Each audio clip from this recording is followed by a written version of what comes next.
Now, this young man, I've been able to be exposed to his work through social media. He exists on social media just like a whole lot of other young entrepreneurs out there who are taking advantage of the of social media. Now, Emmanuel Mohlala makes money with style. He's got style, he dresses well. His bow ties may be small, but his dreams are very big. Neither could have been born if it was not for the sight of his mother.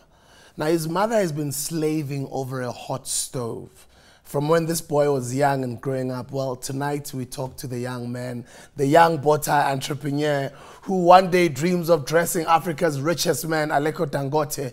And just, you know, the fact that he's on the show, he's definitely going to see that dream come to fruition. Mr. Emmanuel, welcome to the show. Thanks for having me. Yeah, you've got an interesting name. Your name means God is with us, right? Yes, yes. So my name means blessing. No, that's they go hand in hand. By the way, thank you very much. For the viewers at home, I am dressed by the Clanman. The Clanman is a brand that he founded. When did you establish the brand? Oh, the brand was started last year, 2015, around about February. Then officially to do the bow ties, we started in May. So after doing the research and the working processes and finding right materials, so everything started around about May. Like then we started from there until today. So what made you think you can make money out of bow ties? I think it was a sense of taking what you call turning passion into profit.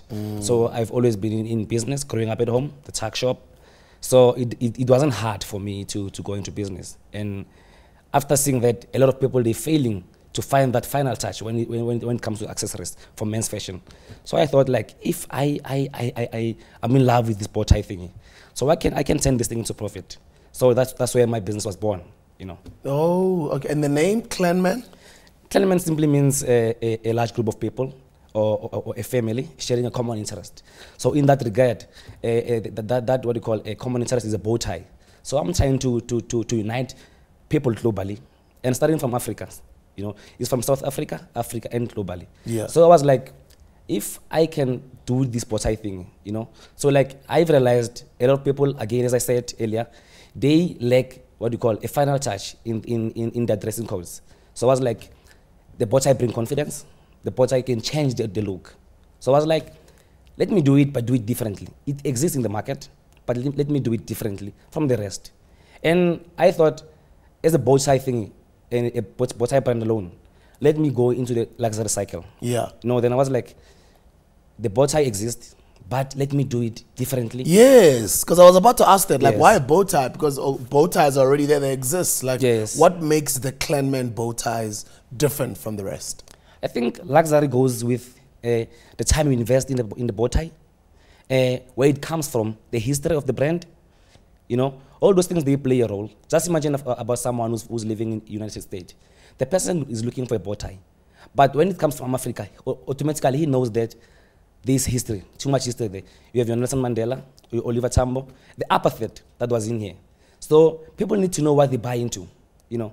So I was like, if Tom Ford can do it, I can do it as well. So if Tom Ford can do it, you can do it as well. Yes. Now let's go back into your story. I mean, you're still a very young man. You're in your 20s, right? Yes. Where are you from originally? I'm originally from Begersford in Limpopo. Begersford in Limpopo. And what type of family you grew up in? Entrepreneurship family. Yeah. My mom, she's been baking fat cakes while I was very young.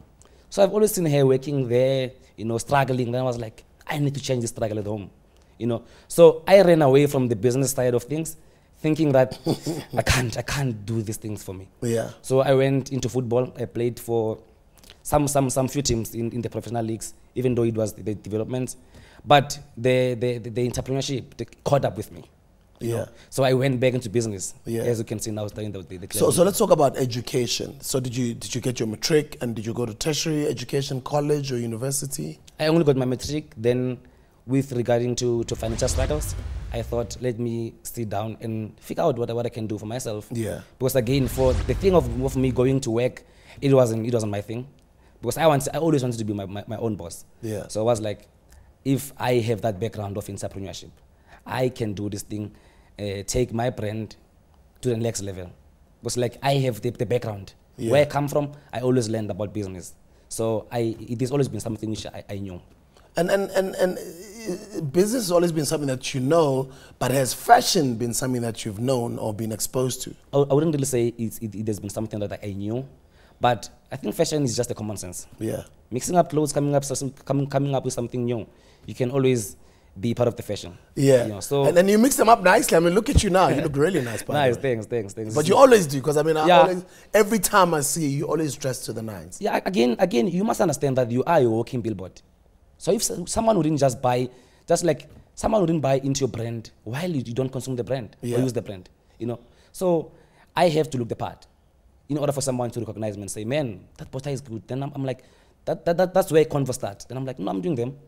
You know, you can check me there and there. And who are some of the brands that inspire you overseas? I know you said something about Tom Ford a little bit earlier. Yes. But what are some of those other brands that you look up to? I think I look up to Tom Ford, as I said, Gucci, and LV. Why?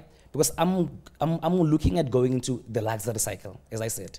So looking at what they're doing, they're running the business in a different way, you know. So like they don't push the people to buy into their brands. They pulling people to buy into their brands by what? By designing things that they're talking to people, you know. So you must understand when it comes to a luxury brand and a mass producing brand, which is those public brands. So the difference is they doing things that they know their customers will appreciate, you know, and love them, and they staying connected with their customers. So I was like, if they can do this thing the way they're doing it, I can do it as well. From nothing, a small item, put it on a global map. You know, so. And how do you work? Like, do you go buy fabric or material overseas, or do you source material from South Africa or from Africa? And how do you work? How many people are assisting you in putting together these bows? Currently, I'm buying my stuff from Benjamin Ullens. Is an Italian shop in around Joburg. Okay. So that's where I'm sourcing my materials from. Because again, you need to understand, you need to do things professionally, and you need to do quality. So I don't want someone to come back and say, man, this thing is giving me problems now. Yeah. So, and again, someone I'm working with is my brother, Terence, is someone who's always giving me that push. But overall, I'm on my own. I'm running everything on my own. So who creates the bow ties? Myself. So you make the bow ties? I'm doing the bow ties. And you're the face of the company? Yes. You're your own ambassador? Yes. You see, that's what I love about come-ups. Come-ups are people, you know, Robert Kiyosaki says it very well when he talks about the 4 quadrants. And he talks about the first quadrant being the E quadrant, the employee quadrant, where you're the employee, and then it moves on to the S quadrant, where you're self-employed, but you're also the employee of the business. Like, that's where a lot of people start before they move into big business and investing. So you're your own PR person, your own receptionist, you're your own billboard, you're your own everything. I think that's where entrepreneurship starts. Yes. But where would you like to go? I think the reason being I'm hands-on on every aspect of the business, because I'm an entrepreneur. It doesn't mean I'll end here with Clanman. I'm having some projects which I'm doing them like on the sides. So I need to know when I'm saying now I'm off from Clanman, I'm focusing on this project. I must be knowing whatever is happening that side when I'm off there. So yeah, I want to see the brand going globally. Okay. As I said, I have to dominate the South African market and the African market. Again, we were invited to come to New York Fashion Week. We couldn't afford because we had a lot of things happening. So, and it was a short notice.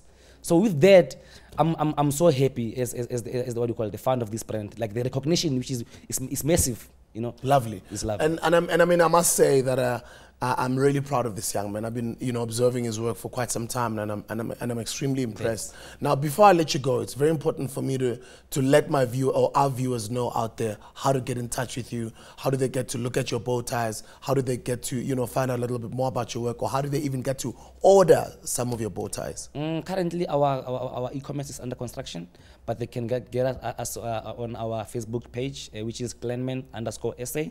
Okay, Clanman_SA. Yes. That's Facebook. Yes. And then Twitter? Twitter, same applies. Clanman_SA. Yeah, as well That's as on Twitter. Instagram. Clanman_SA. Yes. So it's Clanman all the way. one way. Nice one, man. I really wish you well, my brother. Thanks. Before I let you go, as usual, you're a young man who's just started his business and you're thriving. I see your brand is all over the show and a lot of people are rocking your brand. And obviously, I'd like to advise you as well to put up that site, you know? Yes. And grow within your means. And it's good that you're keeping your expenses very, very, very low. And stuff. I think keep it that way as you grow, and then you'll grow with the business.